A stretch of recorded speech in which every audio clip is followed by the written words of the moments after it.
Dans cette vidéo, nous allons étudier le schéma équivalent du transformateur réel en charge.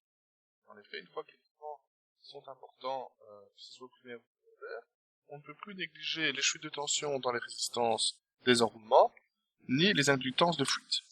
Dès lors, on ne pourra plus utiliser les équations de notre transformateur parfait, mais bien utiliser les équations qu'on a posées à la base sur le principe des transformateurs et des équations, à savoir V1 qui était égal à R1 plus J oméga L1, le tout fois le courant I1,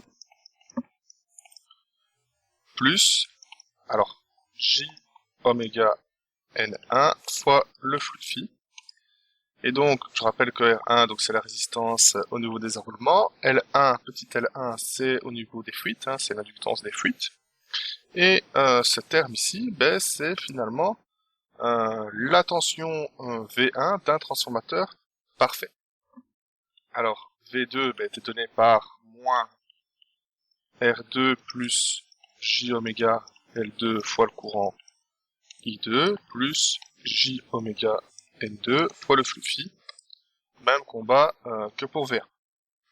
Ensuite, on a vu dans la vidéo précédente avec le transformateur réel à vide que le courant I1 était égal au rapport de transformation entre I1 et I2 d'un transformateur parfait, c'est-à-dire N2 sur N1 fois I2, plus un courant absorbé à vide, qu'on avait appelé I1V, et ce I1V valait le courant absorbé par une self fictive qui représente l'influence de la réductance dans le circuit magnétique, plus l'influence des pertes fer, ici représentée par une résistance en parallèle avec cette self.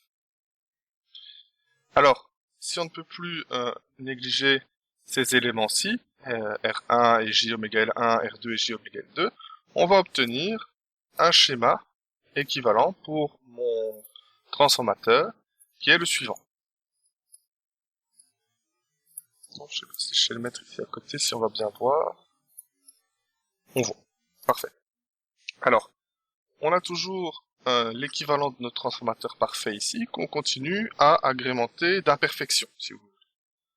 On rappelle que à la sortie de mon transformateur, donc au secondaire, j'ai toujours I2 et V2, mais V2 maintenant est la partie due à un transformateur parfait, qui est là, plus la partie qui est due aux imperfections, c'est-à-dire la partie ici en vert. Et donc, ben, ce qui est parfait, donc ce qui sort du transformateur parfait ici, c'est J oméga N2 fois le flux phi. Et à ça, pour obtenir la tension finale V2, il faut rajouter les imperfections ici en vert, c'est-à-dire L2 et R2.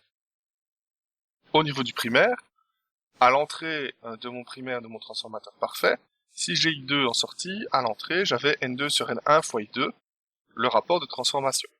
Et I1, qui était ici, venait en amont de ce rapport de transformation, puisqu'il y avait un facteur I1V qui apparaissait ici dans les imperfections du transformateur.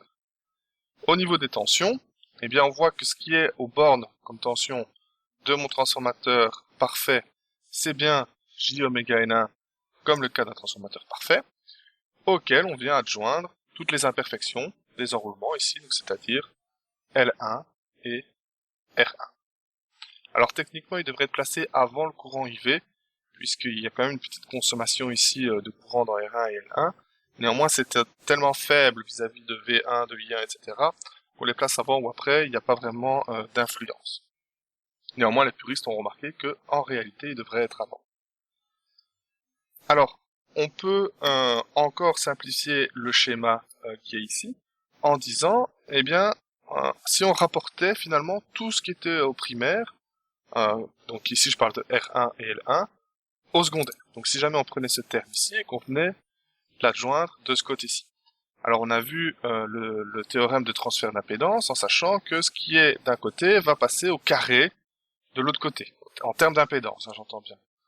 Du coup, on peut définir une résistance RS, qui serait la somme de R2, et, alors de R1, mais R1 comme il est au primaire, il faudra additionner R1 avec le rapport, ici, N2 sur N1, au carré, théorème du transfert d'impédance que vous pouvez retourner voir dans une des vidéos précédentes. Du coup, si on a pu transformer R1 et R2, on peut transformer L1 et L2 en une self de fuite LS, qui va être donnée par L2, qui est ici déjà au secondaire, plus le transfert de L1, donc c'est-à-dire L1 multiplié par le rapport de transformation au carré vu le transfert d'impédance. Ce qui fait qu'on obtient un schéma assez simplifié, qui est donné comme par ici. Donc on a bien mon transformateur parfait qui est la base, finalement. Un LS-RS qui est passé entièrement de l'autre côté. Du coup, les tensions ici, J oméga N1 phi, eh bien, comme ce terme-ci est passé au secondaire, eh bien, on a vraiment V1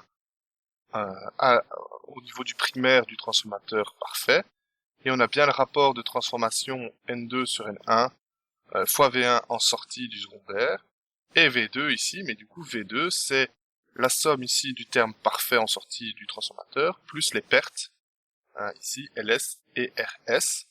On retrouve toujours bien donc I2 en sortie, juste en entrée du transformateur parfait, le rapport N2 sur N1 fois I2. En amont, le courant I1, qui est la somme vectorielle de I1V, donc c'est-à-dire le courant consommé à vide, et du courant finalement transformé. Et ce courant vide est bien la somme des pertes fer plus le courant consommé à vide par la self L1 qui est là. Si on regarde un peu ce schéma et qu'on veut repartir dans un transformateur parfait, on peut retrouver le modèle idéal.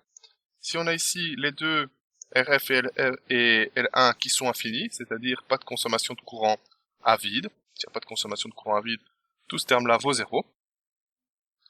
Si les fuites ici valent 0, donc c'est-à-dire si LS et RS valent 0, et voilà, on a retrouvé du coup le modèle à vide. Alors ce schéma, simplifié ici, du transformateur réel en charge, porte le nom du schéma de Cap, nom de l'ingénieur qui lui a donné naissance dans les années fin 1800, début 1900. Dans la vidéo suivante, on étudiera cette fois le diagramme vectoriel de Cap, donc le diagramme vectoriel de ce schéma ici. En attendant, je vous remercie pour votre écoute et à bientôt.